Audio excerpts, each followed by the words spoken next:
It was a quiet Sunday morning in paradise, December 7th, 1941. But in just under 2 hours, the entire world would pivot on its axis. We're going to break down exactly what happened that day, the really fierce debate that came before it, and how a single morning completely shattered a nation's identity forever. So the very next day, President Franklin D. Roosevelt spoke to a totally stunned nation.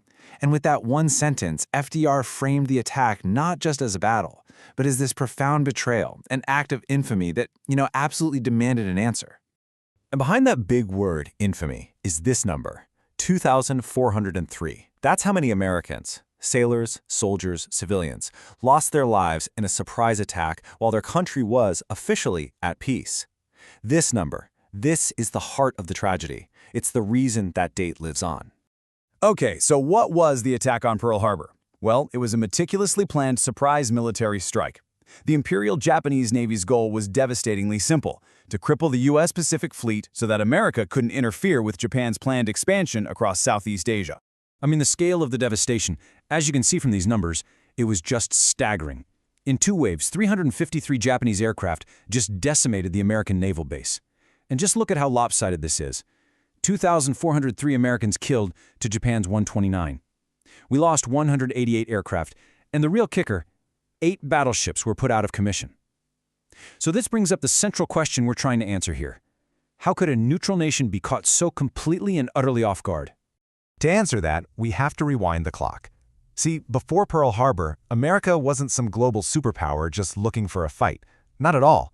It was a nation looking inward, fiercely protective of its neutrality, and really dominated by one powerful idea: isolationism. You have to remember, the memory of World War I, the war to end all wars, it left a really deep scar. Americans felt like their sacrifice hadn't really accomplished much. And with the Great Depression just ravaging the country at home, all the escalating crises in Europe and Asia, they seemed very, very far away, like somebody else's problem. And this mood created one of the most intense political debates in American history. On one side, you had the interventionists. They argued that helping democracies like Britain was actually essential for America's own defense. They warned that if Hitler took over Europe, the U.S. would be dangerously alone. But on the other side, you had the isolationists, represented by the powerful America First Committee. They argued this was just another European squabble, and the best way to protect America was to build up our own defenses and just not provoke anyone. This quote from the famous aviator Charles Lindbergh, who was a huge voice for the movement, really sums up the whole isolationist argument. It's this Fortress America idea. Defend our hemisphere, sure, but let the rest of the world figure out its own problems. And this wasn't just talk, by the way. This feeling was actually written into law. Throughout the 1930s, Congress passed a whole series of neutrality acts that banned selling weapons and giving loans to any nation at war. Even the later cash and carry policy was a pretty small compromise. The goal was crystal clear. America was literally trying to legislate its way out of another war.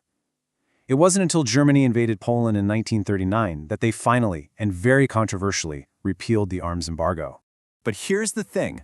While America was debating, the world was burning. That whole Fortress America idea was being tested by the relentless aggression from the Axis powers, and it was becoming pretty much impossible to ignore. I mean, look what was happening. In Asia, Japan was expanding its brutal war in China and pushing into French Indochina.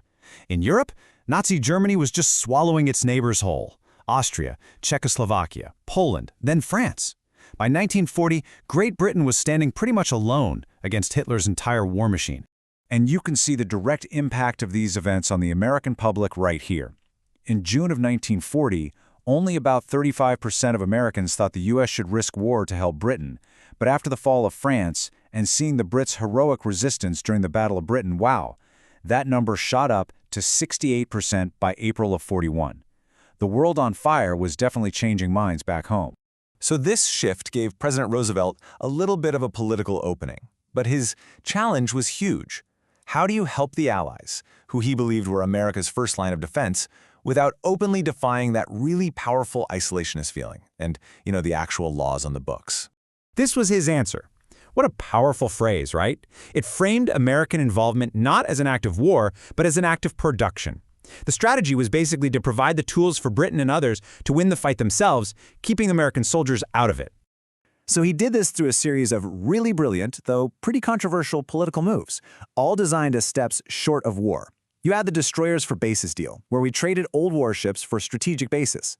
Then the Lend-Lease Act, which basically gave the Allies a blank check for war materials. And finally, the Atlantic Charter, a joint declaration with Churchill that aligned America's goals with Britain's. Each step was pushing the boundaries of what neutrality really meant. But as America was getting drawn closer and closer to the war in Europe, tensions were hitting a boiling point on the other side of the world, in the Pacific. A direct collision with the Empire of Japan was starting to look unavoidable. Japan's war machine was desperate for resources. We're talking oil, rubber, tin.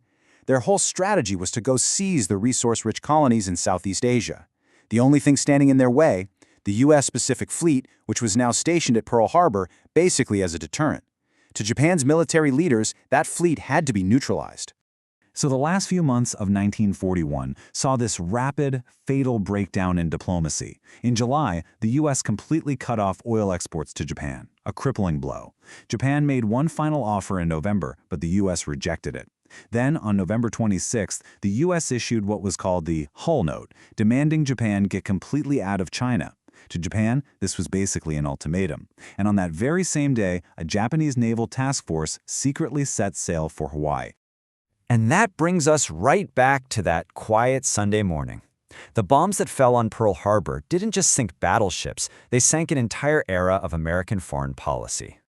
That fierce debate that had split the nation for years, it was over in a single day.